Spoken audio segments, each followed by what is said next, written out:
Arthur Bennett's hand trembled as he set down his teacup, and the small clink against the saucer silenced the room faster than any shout could have.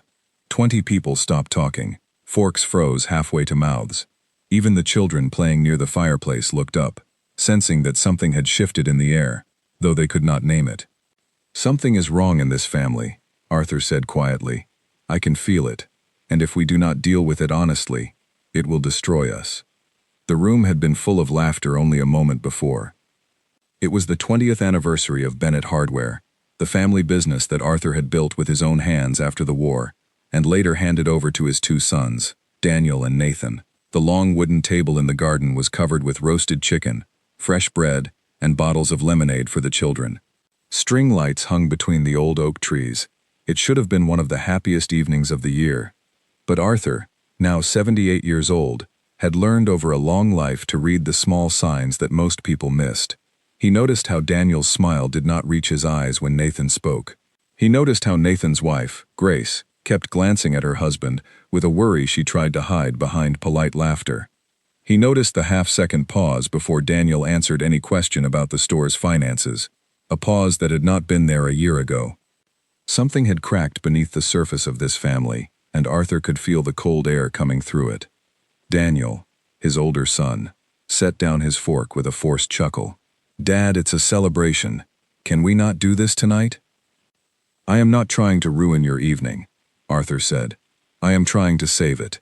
There is a difference, though I understand why you cannot see it yet." Nathan, the younger son, said nothing. He stared at his plate, his jaw tight, and Grace reached under the table to squeeze his hand. Arthur looked around at the faces of his grandchildren, his daughters-in-law, his old friends from the village who had come to celebrate 2 decades of hard work. He thought of how much love had gone into building this family, and how easily love could be poisoned by silence. "When I was a young man," Arthur said, his voice steady despite his age, "I had a brother named Edward. We were close, closer than any 2 brothers in Millbrook. We built our first cart together when we were boys, and we swore we would never let anything come between us." The garden grew quiet. Even the crickets seemed to pause. "But something did come between us," Arthur continued. "Edward borrowed money from our father's savings without asking, money that was meant for my education. He said he would pay it back before anyone noticed. He never did, and when it came out, our family did what families often do. They rushed us into forgiveness. They said, 'You are brothers, shake hands, move on, do not speak of it again.'" Arthur paused and looked directly at Daniel, then at Nathan. "We shook hands. We smiled at family dinners for 30 years. But underneath, nothing was ever resolved. The wound was covered, not healed. And on the day our father died, all of it came out at once, in front of everyone who loved us. Things were said that could never be unsaid. My brother and I did not speak again until the week before he passed away, and by then, it was too late to fix what 30 years of silence had broken." He let the words settle over the table like a heavy blanket. "I am telling you this," Arthur said, "because I see the same shadow falling over this family now. I do not know exactly what it is, but I know the signs. I have lived them, and I am asking you, please, do not bury whatever this is. Deal with it now, while it is small, while it can still be fixed with honest words instead of broken relationships." For a moment, nobody spoke. Then Daniel forced a laugh that sounded too loud in the quiet garden. "Dad, you're imagining things. Everything is fine between me and Nathan. We run the store together. We have lunch together every week. There's nothing to worry about." Nathan finally looked up. His eyes met his brother's for a brief second, and something passed between them that Arthur could not quite read, but that made the old man's stomach tighten. "It's fine, Dad," Nathan said, though his voice lacked conviction. "You worry too much. That's your nature." Grace, sitting beside Nathan, kept her eyes on her plate. Arthur studied his sons for a long moment. He wanted to believe them. Every part of his heart wanted to accept their reassurance and enjoy the rest of the evening, to watch his grandchildren run around the garden chasing fireflies, to let the warmth of the celebration wash over him without this heaviness in his chest. But 78 years of life had taught him that the things people insist most strongly are fine are often the things that are most broken. "I hope you are right," he said finally. I truly hope I am simply an old man, seeing ghosts where there are none. But promise me something. If there is ever a moment when something goes wrong between you, and I believe there will be, do not choose the easy path. Do not choose the fake peace that looks good at family dinners but rots the family from the inside. Choose honesty, even when it is painful. Especially when it is painful. Daniel nodded quickly, eager to move past the uncomfortable moment. We promise, Dad. Now can we please get back to celebrating? Oliver has been waiting all night to show everyone the new delivery van he painted the store's logo on. The tension in the garden slowly began to ease as conversations restarted, as the children resumed their games, as someone refilled the lemonade pitcher. But Arthur noticed that Nathan did not fully relax. He noticed that Grace excused herself early, saying she had a headache. He noticed that when Daniel thought no one was watching, his eyes drifted toward his brother, with an expression that looked almost like guilt. Later that night, after the guests had gone home and the garden lights had been switched off, Arthur sat alone on his porch with a cup of tea, slowly going cold in his hands. His late wife, Margaret, used to tell him that he worried too much, that he saw storms in clear skies. But Margaret had also told him, in the final years of her life, that his instincts about people were rarely wrong. She used to say that Arthur could sense a lie the way other people could sense rain coming, a change in the air that most people simply did not notice. He thought about his brother Edward again, about the 30 years of silence that had followed a debt that was never truly forgiven, only buried under polite smiles and careful avoidance. He thought about how much of that pain could have been prevented if someone, anyone, had insisted on an honest conversation instead of a rushed handshake. He did not know yet what exactly Daniel and Nathan were hiding from him, or from each other, but he knew the shape of it, the way you know the shape of a storm cloud even before the first drop of rain falls. He knew that somewhere in the ledgers of the family store, or in a conversation neither son had shared with him, a decision had been made that would eventually demand a reckoning. Arthur was not a man who believed in fate or curses. He believed in patterns. And the pattern he saw forming in his own family was one he had lived through before, one that had cost him 30 years with his own brother. The next morning, he woke early, as he always did, and walked the short distance to Bennett Hardware before the store opened. He found Daniel already there, going through the morning receipts at the counter, his face pale in the early light. "You're here early," Arthur said, setting his cane against the counter. Daniel jumped slightly, startled. "Just catching up on paperwork, Dad. You know how it gets." Arthur studied his son's face, the dark circles under his eyes, the way his hand hovered protectively over the open ledger, as if trying to shield it from view. "Daniel," Arthur said gently, "whatever it is easier to fix today than it will be to fix a year from now. I have seen this story before. I know how it ends if it is left alone." For just a moment, something flickered across Daniel's face, a crack in his composed expression, a flash of something that looked almost like fear. Arthur thought his son might finally speak the truth. But then Daniel closed the ledger, smiled, and said, "Everything is fine, Dad. Really, you should stop worrying and enjoy your retirement." Arthur nodded slowly, though he did not believe a word of it. He walked out of the store into the cool morning air, his cane tapping softly against the pavement, and he felt, with a certainty that settled deep in his old bones, that the warning he had given the night before had already fallen on deaf ears. Whatever was coming, it was coming regardless of what he said or how many times he said it.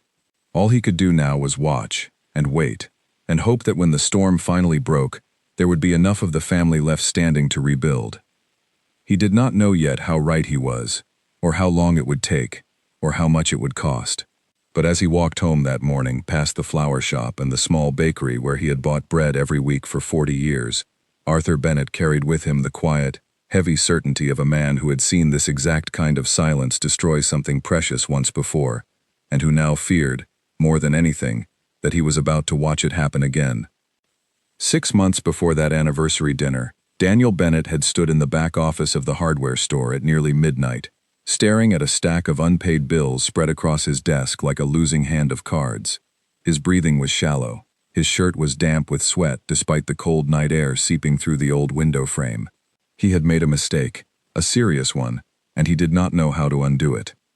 It had started small. the way these things often do. Daniel had invested part of his personal savings in a friend's construction venture 2 years earlier, convinced by smooth talk and promising numbers on a spreadsheet. The venture had failed within a year, taking most of his savings with it. He told no one, not even his wife Claire, because he was ashamed, and because he was certain he could earn the money back before anyone noticed it was gone. Then came the opportunity that changed everything. A supplier offered Bennett Hardware a chance to buy discounted stock in bulk, an opportunity that would double their profit margins for the entire year if they could gather enough capital quickly. Daniel saw it as his chance to fix everything at once, to recover his losses, and never have to explain them to anyone. He did not ask Nathan. He did not ask his father. Late one evening, using his authority as the store's senior manager, Daniel quietly redirected a portion of the family's shared investment account, money that belonged equally to both brothers, into the bulk stock deal. He told himself it was temporary, that he would return the funds the moment the profits came in, that no one would ever need to know.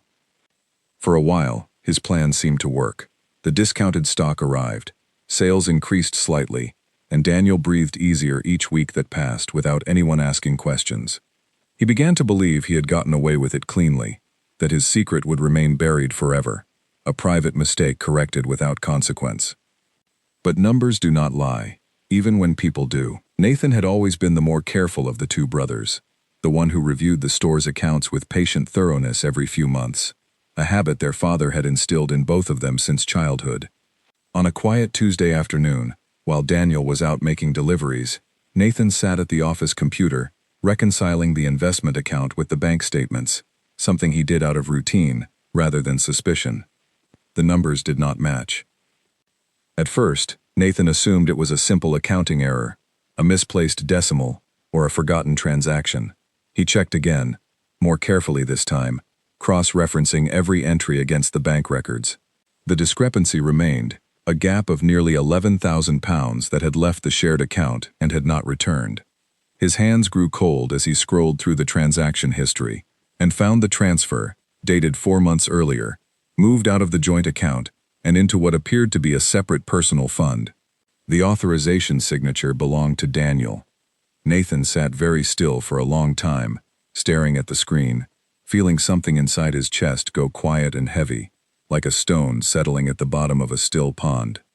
He thought of every conversation he and Daniel had shared over the past 4 months, every lunch, every laugh, every ordinary moment of brotherhood, and he wondered how his brother had managed to sit across from him and smile, while carrying this secret the entire time. He did not confront Daniel immediately. Instead, Nathan drove home that evening in silence, greeted his daughter Sophie with a hug that felt hollow even to him, and sat at the dinner table picking at his food, while Grace asked what was wrong. He told her he was simply tired. He was not ready yet to say the words out loud, because saying them would make the betrayal real, and some quiet, wounded part of him still hoped there was an explanation that would make sense of what he had found. That hope lasted exactly 3 days. On the 3rd day, Nathan finally asked Daniel to stay after the store closed, on the pretense of discussing next month's inventory order. Once the last employee had left and the front door was locked, Nathan placed a printed copy of the bank statement on the counter between them. "Explain this to me," Nathan said, his voice quieter and more controlled than he felt inside. Daniel's face went pale the moment his eyes landed on the highlighted transaction. For a long moment, he said nothing at all, and that silence told Nathan everything he needed to know before a single word was spoken. "I was going to pay it back," Daniel finally said. "I swear to you, Nathan, I was going to return every pound before anyone even noticed." "Before I noticed," Nathan repeated slowly. "Not before it happened. You already decided to do this without asking me, without asking Dad. You made that choice for both of us, and you were fine with it as long as I never found out." "It's not like that," Daniel said, his voice rising with desperation. "I made a mistake with some personal investments, and I panicked, and I saw a chance to fix it quickly without anyone getting hurt. I know I should have told you. I know I should have asked, but I did not want you to think less of me, and I did not want Dad to know I had been careless with money after everything he taught us." Nathan felt something cold settle over him, a strange calm that came from realizing just how completely his understanding of his own brother had been wrong. So instead you decided it was better to steal from our shared account than to admit you needed help. I did not steal, Daniel said quickly. I borrowed.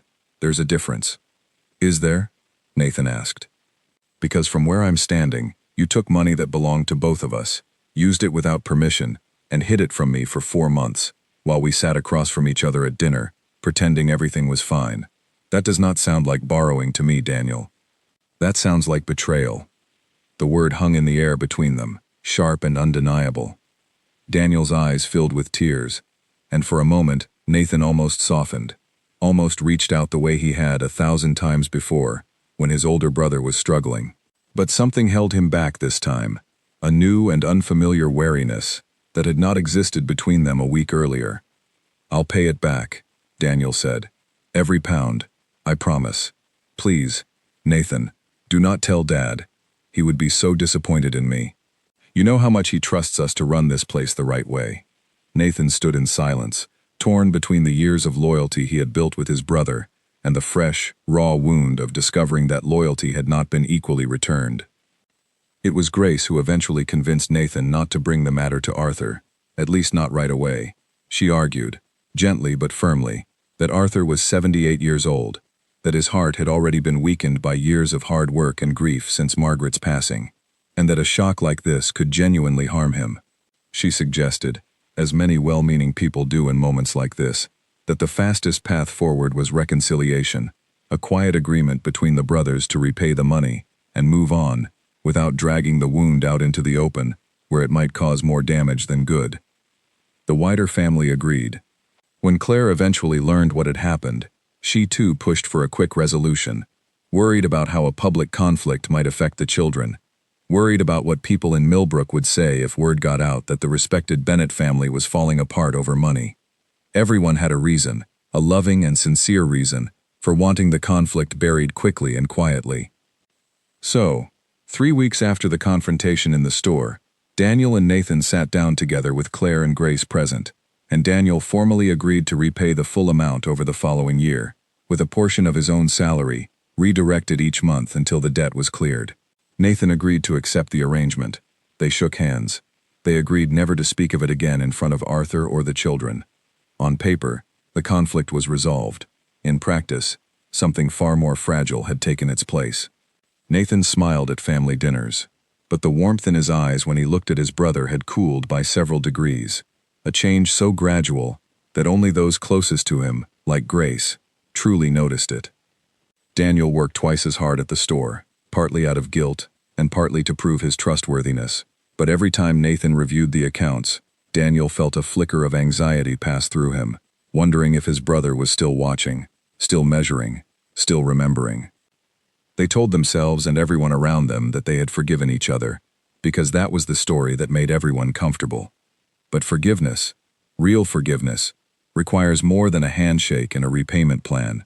It requires trust to be rebuilt, brick by brick, through consistent honesty over time.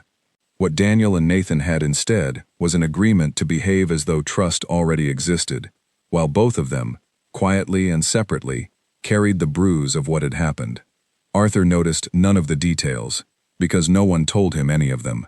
But he noticed the shift in his son's relationship, the way a farmer notices a change in the weather, before the clouds even arrive. A subtle heaviness in the air, that something in his bones recognized as trouble, even though his mind could not yet name its source. That was the shadow he had spoken of at the anniversary dinner, the wrongness he could feel but could not fully explain.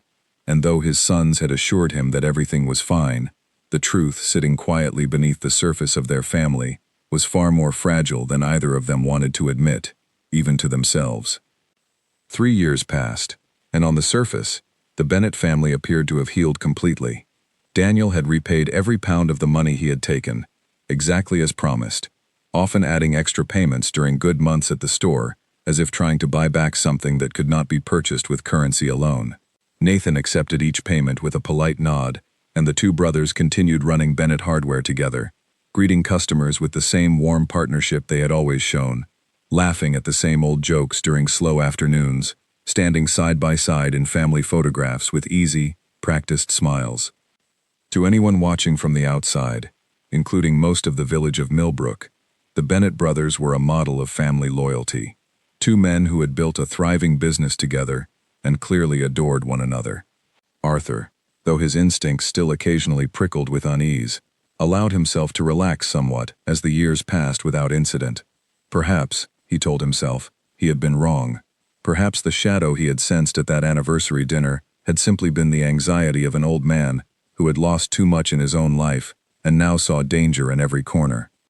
But peace that is built on silence is never as solid as it appears, and beneath the comfortable routine of daily business, small cracks continued to widen, invisible to everyone, except the two people living inside them.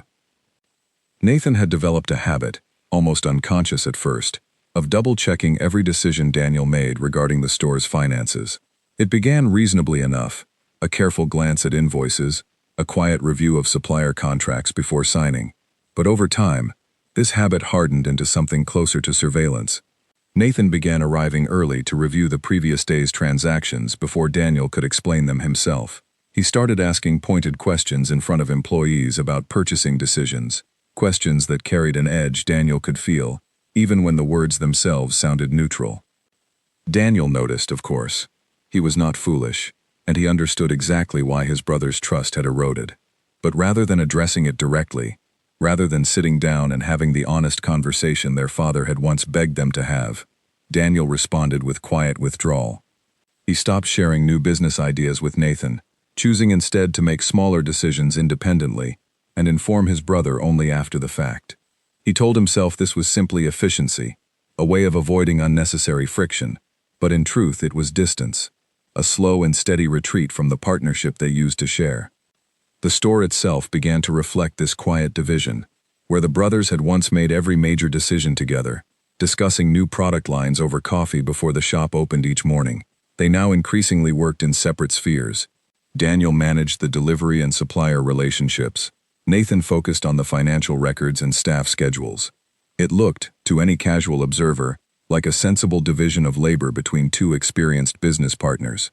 In reality, it was two brothers who had quietly stopped fully trusting each other, arranging their lives so they would need to interact as little as possible, while still appearing united.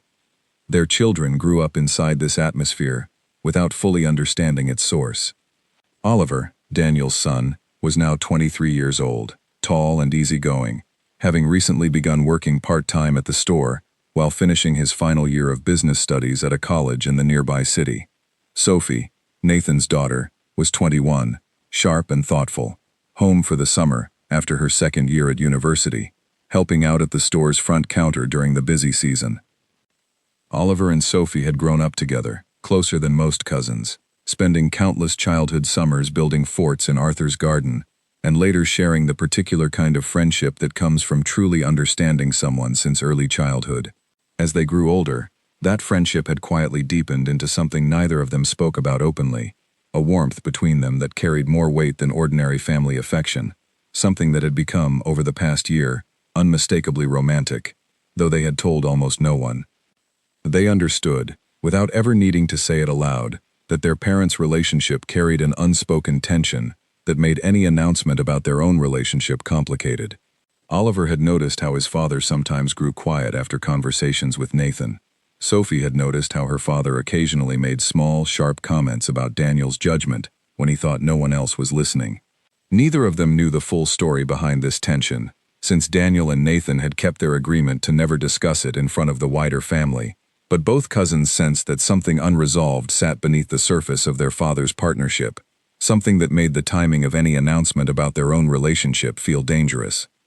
"We should just tell them," Sophie said one evening in early July, sitting beside Oliver on the low stone wall behind the store, watching the sun set over the fields beyond Millbrook. "I'm tired of pretending we're just cousins who happen to text each other every day." Oliver ran a hand through his hair, staring out at the darkening sky. "I know. I want to tell them too, but something feels off between our dads lately, and I don't want our news to become the spark that sets off whatever is building underneath it." "You've noticed it too then," Sophie said quietly. "I thought it was just me being paranoid." "No," Oliver said. "It's been there for years, actually. Small things. My dad gets nervous whenever your dad asks him direct questions about money." Your dad reviews everything twice, like he doesn't quite trust anyone anymore. I don't know what happened between them, but something did. Sophie was quiet for a long moment, watching the last light fade over the hills. Grandpa mentioned something at his birthday dinner last year. Something about how forgiveness that isn't honest is just a delay. I thought he was talking in general terms, you know, the way he does sometimes, but now I wonder if he was talking about our dad specifically. He probably was, Oliver said. He notices everything, even when nobody tells him anything directly. That summer, Arthur himself began to sense the growing distance between his sons more sharply than he had in years. It came to a head one Sunday afternoon, when the extended family gathered at Arthur's house for lunch, a tradition that had continued weekly since Margaret's passing. Arthur watched, over the course of the meal, as Nathan corrected Daniel twice regarding minor details about the store's upcoming autumn stock order, his tone carrying a precision that felt less like helpful collaboration and more like quiet criticism. He watched Daniel's jaw tighten each time, watched him swallow his irritation and change the subject rather than push back. After lunch, while the younger family members cleared the table and the children played in the garden, Arthur asked Nathan to join him on the porch for tea, just the two of them. "You and your brother," Arthur said carefully, once they were alone. "You have not truly been at peace with each other for a long time. I can see it, even if the rest of the family cannot." Nathan stirred his tea slowly, avoiding his father's eyes. "We're fine, Dad. We run the store well together. The numbers have never looked better." "I did not ask about the store's numbers," Arthur said gently. "I asked about the two of you. There is a difference between running a business well and trusting your brother the way you once did. I remember how the two of you used to be, since you were boys. This is not that anymore." Nathan set down his cup, his hands trembling slightly. For a moment, Arthur thought his son might finally open up, might finally share whatever burden he had been carrying silently for years. But then Nathan's expression closed again, guarded and careful. "Some things happened a while back," Nathan admitted finally, choosing his words with obvious caution. "We worked through it. It's in the past now." "Is it truly in the past?" Arthur asked. "Or is it simply buried?" "Because those are two very different things, Nathan, and only one of them actually protects a family." Nathan did not answer directly.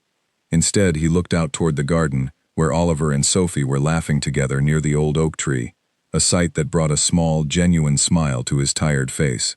"Look at them," he said, changing the subject. "Frown. They've always been close, haven't they?" Arthur followed his son's gaze, and something in the easy warmth between his grandchildren, so different from the careful distance between his sons, made his chest ache with a quiet, complicated sadness. He recognized, watching Oliver and Sophie together, exactly what real, uncomplicated trust looked like, the kind of trust that existed before wounds and secrets had a chance to take root. "I am asking you one more time," Arthur said quietly, turning back to Nathan. "Please, for the sake of this family, deal honestly with whatever happened between you and your brother. I do not need to know the details if you are not ready to share them, but I am begging you both, do not let this quiet distance become permanent. I have lived through what happens when brothers choose silence over honesty. It cost me 30 years with mine." Nathan finally met his father's eyes, and for just a moment, something vulnerable flickered across his face, something that looked almost like the desire to finally set down a heavy burden he had been carrying alone for years. "I'll think about it, Dad," he said softly. "I promise, I'll think about it." But that evening, when Nathan returned home and found Daniel waiting to discuss a new supplier contract, the familiar rhythm of careful distance settled back over them both, and the conversation with his father slipped quietly to the back of his mind, crowded out by the ordinary demands of running a business, raising a family, and maintaining the fragile, exhausting performance of a piece that had never truly been made. Weeks turned into another year. The false piece held its shape, brittle but unbroken, while beneath it, resentment continued its slow work, the way water works patiently at stone, invisible for long stretches of time, until, suddenly, without warning, the stone finally gives way. The wedding invitation arrived at Arthur's house on a bright spring morning, nearly 2 years after that quiet conversation on the porch. Oliver and Sophie had finally, after months of careful planning and gentle conversations with both sets of parents, announced their engagement the previous autumn. To everyone's relief, Daniel and Nathan had both reacted with genuine joy, setting aside whatever tension existed between them for the sake of celebrating their children's happiness. For a while, it seemed as though the upcoming wedding might actually be the bridge that finally repaired the distance between the two brothers. Arthur, now 80 years old and visibly slower than he had once been, could not have been happier about the match. He had watched Oliver and Sophie grow up together, had seen the easy, honest affection between them since childhood, and he believed, with the quiet hope of a man nearing the end of his life, that their union might represent exactly the kind of fresh, unburdened start that his own family desperately needed. The wedding was planned for a Saturday in June, held in the same garden where the anniversary dinner had taken place years earlier. The same string lights hung between the same old oak trees. Nearly the entire village of Millbrook was invited, along with extended family from across the country. It promised to be the largest gathering the Bennett family had hosted in decades. For the first few hours, everything unfolded exactly as beautifully as everyone had hoped. Sophie walked down a path lined with white flowers on her father's arm, radiant in a simple ivory dress. Oliver waited for her beneath an arch decorated with fresh roses, his eyes bright with tears he did not try to hide. Arthur, seated in the front row in a chair specially brought out for him due to his weakening knees, watched the ceremony with a joy so full it brought its own tears to his tired eyes. The reception that followed was warm and lively, filled with music, laughter, and the particular happiness that comes from watching two young people who clearly, deeply love each other begin their life together. Daniel gave a heartfelt toast about watching his son grow into a kind and thoughtful man. Nathan followed with his own toast about Sophie's strength and determination, his voice thick with emotion, as he spoke about how proud he was of the woman she had become. It was during the later part of the evening, as the sun began to set and the more formal parts of the celebration gave way to relaxed conversation and dancing, that everything changed. It began, as these things often do, with something small. A distant cousin named Charlotte, who had traveled from the north for the wedding, and had not been closely involved in the family's daily affairs for years, mentioned during a casual conversation near the drinks table that she had heard, through some family gossip years earlier, about a financial disagreement between Daniel and Nathan involving the store. She meant nothing harmful by it, simply making idle conversation, unaware that the topic remained a carefully guarded secret within the immediate family. Unfortunately, Sophie's cousin on her mother's side, a young man named Edwin who had drunk more champagne than was wise, overheard the comment and, without thinking through the consequences, brought it up loudly at a table where both Daniel and Nathan happened to be sitting nearby. "So is it true," Edwin said, his words slightly slurred, addressing the table with the careless confidence of someone who did not realize he was standing on the edge of a cliff, "that Daniel took money from the family account years ago, without telling anyone?" Charlotte was just saying something about it. The words landed in the middle of the reception like a stone dropped into still water, sending ripples outward in every direction. Conversations near the table stopped. Nathan's face went white, then red. Daniel froze completely, his fork halfway to his mouth, his eyes darting instinctively toward his brother. Grace, sitting beside Nathan, tried quickly to change the subject, laughing nervously and suggesting they all get more drinks, but the damage had already been set into motion. Nathan, who had spent nearly 6 years quietly suppressing his resentment beneath a carefully maintained surface of brotherly warmth, felt something inside him finally give way, the accumulated weight of years suddenly too heavy to hold back any longer. "It's true," Nathan said, his voice carrying further than he intended, cutting sharply through the surrounding chatter. "My brother took money that belonged to both of us and hid it for months. I found out by accident, going through the accounts. We were told to keep it quiet, to protect Dad, to protect the family's reputation. So we did. For 6 years, I have smiled at every dinner and pretended it never happened." "Nathan," Daniel said quickly, standing up from his chair, his hands raised in a pleading gesture. "Please, not here, not tonight. This is Oliver and Sophie's day." "When exactly is the right time, then?" Nathan asked, his voice rising further, drawing the attention of nearly everyone within earshot. You've asked me to wait for 6 years, Daniel. 6 years of pretending everything is fine while I watched every decision you made at the store, wondering if you were being honest with me or hiding something else. Daniel's face crumpled with a mixture of shame and desperation. I paid every pound back. I have spent 6 years trying to make it right. You paid back the money, Nathan said, his voice breaking now, no longer able to maintain the composure he had held for so long. You never actually apologized. Not really. Not honestly. You said sorry, the way people say sorry, when they're caught. Not the way people say sorry, when they understand what they've truly done. Do you know what it felt like, finding out that my own brother saw me as someone he could deceive whenever it was convenient? The garden had gone almost completely silent now, the music from the small band trailing off awkwardly as the musicians noticed the unfolding scene. Guests stood frozen, uncertain whether to intervene or quietly step away. Oliver and Sophie, standing near the dance floor in their wedding clothes, watched in horror as the celebration of their marriage transformed, in a matter of minutes, into the public unraveling of their father's relationship. You have no idea what those months were like for me, Daniel said, his own voice rising now, years of buried guilt and defensiveness finally breaking through his careful composure. I was drowning, Nathan. I had lost almost everything I had saved, and I was too ashamed to ask for help, so yes, I made a terrible decision. But I have spent every single day since then trying to earn back your trust, and nothing I do is ever enough for you.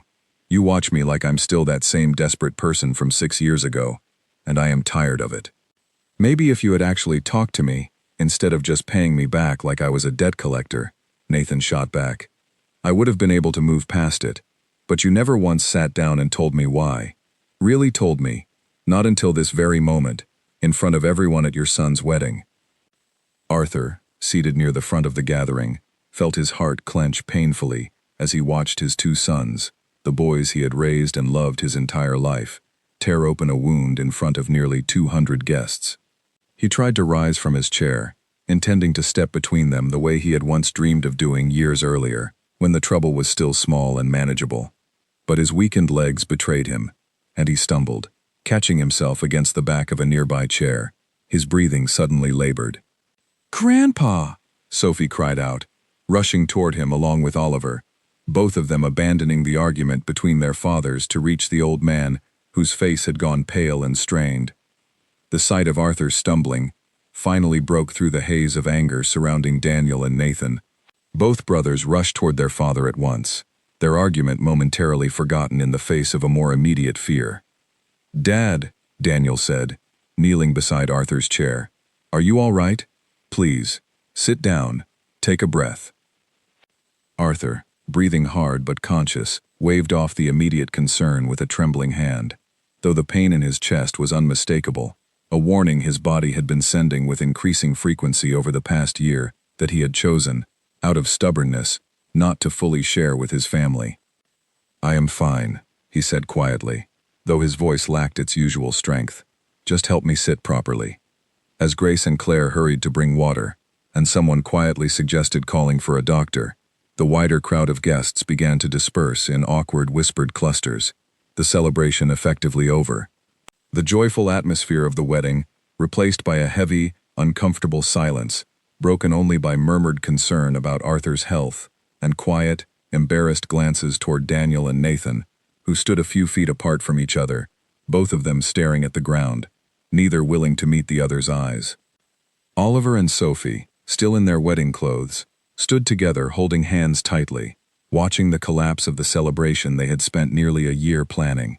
Their joy transformed into a raw, aching grief for the family they loved, a family that had just publicly fractured in front of the entire village. "I am sorry," Sophie whispered to Oliver, tears streaming down her face, ruining the careful makeup she had worn since morning. This was supposed to be the happiest day. "It's not your fault," Oliver said, pulling her close, though his own voice trembled with barely controlled emotion. "None of this is your fault. This has been building for years. We just happened to be standing here when it finally broke." Arthur, still seated but breathing more steadily now, watched his family scatter into worried, whispering groups around the garden, watched his 2 sons standing apart from each other in painful silence, watched his grandchildren clinging to each other for comfort, on what should have been the most joyful night of their lives. He thought, with a sorrow so deep it felt physical, of the warning he had given at that anniversary dinner years earlier, of the story about his own brother Edward, of every quiet, unheeded plea he had made since then for honesty over silence. He had known this moment was coming, had felt its shape approaching for years like a distant storm on the horizon. But knowing a storm is coming, he realized now, sitting in the wreckage of his grandson's wedding celebration, does very little to soften the pain when it finally, inevitably arrives. The weeks that followed the wedding were among the hardest the Bennett family had ever faced. Word of what had happened spread quickly through Millbrook, as village gossip always does, and Daniel and Nathan found themselves navigating not only the wreckage of their own relationship, but the quiet, curious stares of neighbors and customers who had witnessed, either directly or through second-hand accounts, the public collapse of a family long admired for its closeness. Bennett Hardware remained open, because both brothers understood that the business supported their families and could not simply be abandoned in the middle of a personal crisis. But the atmosphere inside the store had changed completely. Daniel and Nathan now arranged their schedules so they rarely worked the same shifts, communicating almost entirely through short, practical messages about inventory and deliveries. The easy warmth that customers had once remarked upon, the sight of two brothers laughing together behind the counter, had vanished, replaced by a careful, exhausting politeness that fooled no one who had known them before. Grace and Claire, who had once been close friends themselves, found their own relationship strained under the weight of their husband's conflict, each woman feeling protective of her own family, each carrying private frustration about how differently things might have unfolded if the original wound had been addressed honestly all those years ago, instead of buried beneath a hurried, incomplete peace. Arthur's health, meanwhile, continued its slow decline. The stumble at the wedding had frightened his family enough that they finally convinced him to see a doctor, who confirmed what Arthur had privately suspected for months, that his heart was weakening steadily, a condition that could be managed for a time with medication and rest, but that would not, ultimately, be reversed. Arthur, characteristically stubborn, refused to let the diagnosis interrupt his routine entirely, but he moved more slowly now, rested more often, and spent long afternoons sitting quietly in his garden, watching the birds and thinking about the family he had spent his whole life trying to protect. Oliver and Sophie, for their part, chose to build their new marriage, somewhat apart from the tension still simmering between their fathers. They moved into a small house on the edge of Millbrook, close enough to remain involved in family life, but distant enough to create their own space, free from the careful navigation required at Arthur's, or Daniel's, or Nathan's homes. They visited Arthur often, sitting with him in the garden, bringing him fresh bread from the bakery he loved, and it was during one of these quiet visits, nearly 2 months after the wedding, that Arthur finally spoke openly to them about everything he had witnessed over the years. "I want to tell you both something," Arthur said, one warm afternoon, sitting in his favorite chair with a blanket over his knees, despite the mild weather, a concession to his weakening body that he still resented. "Something I have thought about for a very long time, and something I believe you are old enough now to truly understand."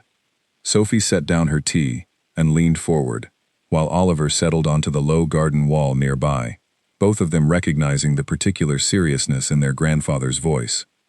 "When your fathers were young," Arthur continued, "I made a decision that I believe, looking back across all these years, was a mistake.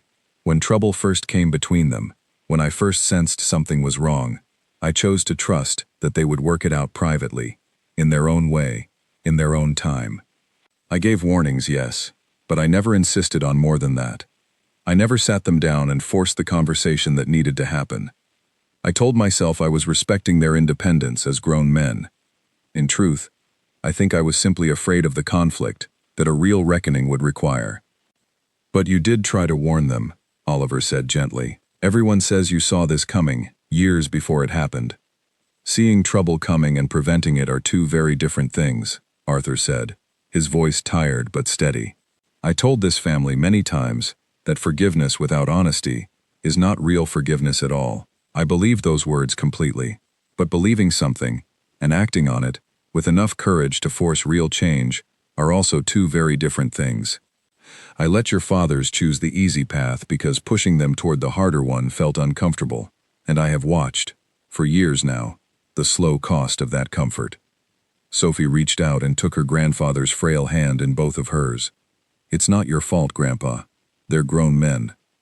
They made their own choices. Perhaps, Arthur said. But elders exist for a reason, Sophie. We have lived long enough to see how these patterns unfold, and when we see danger clearly, and say nothing more than a gentle warning, we share some measure of responsibility for what follows. I do not say this to punish myself. I say this because I want the two of you to learn something I only learned properly in the final chapters of my own life, something I hope you will not need 80 years to understand the way I did. What is it? Oliver asked quietly. Arthur was silent for a long moment, gathering his thoughts, his eyes distant, as though looking back across decades of memory. Humans do not forgive easily, he said finally. Not truly, not completely, not simply because time has passed, or because a handshake was exchanged in a moment of social pressure. Real forgiveness is slow, difficult work. It requires the person who caused harm to fully understand and acknowledge what they did, without excuses, without rushing toward comfort before the wound has actually been examined. And it requires the person who was harmed to be given real space to express their pain, rather than being asked to hide it for the sake of peace at the dinner table. He paused, catching his breath, his weakened heart making even quiet conversation more tiring than it once had been. What happened between your fathers, he continued, is what happens in countless families, in countless friendships, all over the world. Something painful occurs. Rather than facing it honestly, everyone involved chooses the appearance of peace over the substance of it, because appearance is faster and easier and less frightening. And for a while, sometimes for years, that appearance holds. But underneath, nothing has actually healed. The wound simply waits, quietly, until something, anything, finally exposes it again. Like what happened at the wedding, Sophie said softly. Exactly like that, Arthur said. And I want you both to understand, this pattern is not unique to our family. I have watched it happen countless times over my long life, between neighbors, between old friends, between parents and children. Humans are remarkably skilled at performing forgiveness while privately withholding it, and that performance can hold for a surprisingly long time, sometimes decades, before it finally breaks under enough pressure. But it always breaks eventually, because a wound that has never truly healed cannot bear weight forever. Oliver sat quietly for a moment, absorbing his grandfather's words. So what should Dad and Uncle Daniel do now? Arthur allowed himself a small, tired smile. The same thing they should have done 6 years ago. Sit down together, without an audience, without a rush toward comfort, and actually speak honestly about everything that happened, and everything it made them feel. Daniel needs to understand, truly understand, the depth of what he broke, not simply repay a debt and consider the matter closed. Nathan needs to be allowed to express 6 years of buried resentment without being told to move past it too quickly. It will not be a single conversation. It may take many, but it is the only path that leads to something real, rather than another fragile performance of peace that will eventually crack again. That evening, after Oliver and Sophie had left, Arthur sat alone in his garden as the sky darkened, thinking about his own brother Edward, about the week before Edward's death when they had finally spoken honestly to each other for the first time in 30 years, both of them old men by then, both of them aware that time had nearly run out. Arthur remembered the strange mixture of relief and grief he had felt in that conversation. Relief at finally saying the things he had carried silently for 3 decades. Grief at how much of their lives together had been lost to unnecessary silence. He did not want that same story to repeat itself with his own sons. And so, in the weeks that followed, weakened as he was, Arthur made a final effort, inviting Daniel and Nathan separately to his house, not to lecture them or force reconciliation, but simply to listen, patiently and without judgment, as each son finally spoke honestly about everything he had been carrying. Daniel wept during his visit, finally admitting not just to the financial mistake but to the deep shame and fear that had driven him to hide it, and the compounding guilt he had carried every day since, watching his brother's trust erode without knowing how to properly repair it. Nathan, during his own visit, finally allowed himself to express the full weight of his hurt. the years of quiet suspicion, the exhausting effort of pretending everything was fine, while privately grieving the loss of the easy trust he and his brother once shared. Arthur did not try to solve everything in these conversations. He simply listened, offering the occasional gentle question, creating space for honesty that had been missing for 6 long years. And slowly, cautiously, Daniel and Nathan began meeting together as well, first with Arthur present as a calm, steady presence between them, and later, as the rawest emotions settled, on their own. It was not a quick process. Trust, once broken, does not rebuild itself overnight, and there were setbacks along the way, moments of old defensiveness resurfacing, conversations that needed to be revisited more than once before real understanding took hold.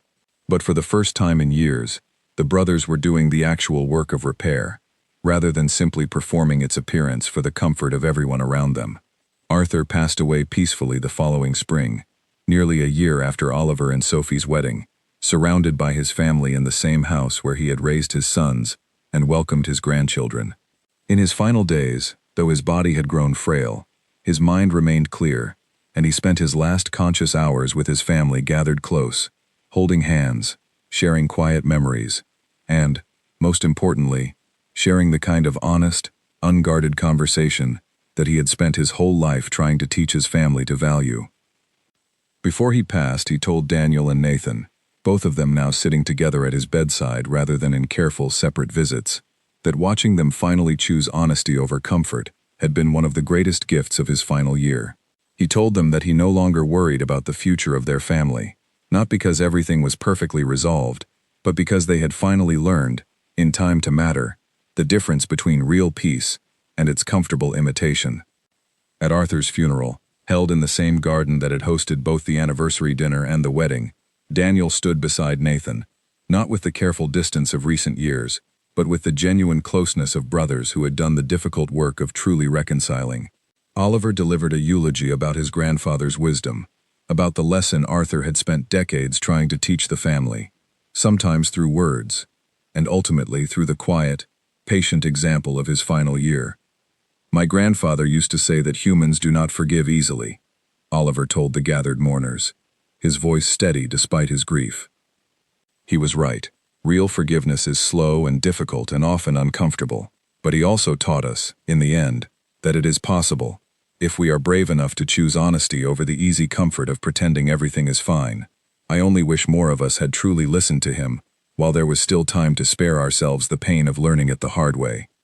Sophie, standing beside her husband, looked out at the gathered family, at Daniel and Nathan standing together, at Grace and Claire, whose own friendship had slowly begun to heal alongside their husbands, at the children and grandchildren, who now carried forward the lesson their elder had given his entire life trying to teach. The garden was quiet except for the soft sound of birds in the old oak trees, the same trees that had watched over this family through celebration and heartbreak alike. And in that quiet, the Bennett family understood, finally and completely, what Arthur had tried so many times to tell them. Forgiveness that is rushed for the sake of comfort is not forgiveness at all. It is only a delay, a temporary peace, that will eventually demand its true price. Real healing requires honesty, patience, and the courage to face difficult truths before they force their way into the open on their own terms. It had taken the Bennett family many years and no small amount of pain to finally learn this lesson, but in the end, sitting together in the quiet garden their grandfather had loved, they had learned it, and they carried it forward, determined not to let the next generation repeat the same long, unnecessary silence that had once nearly cost their family everything.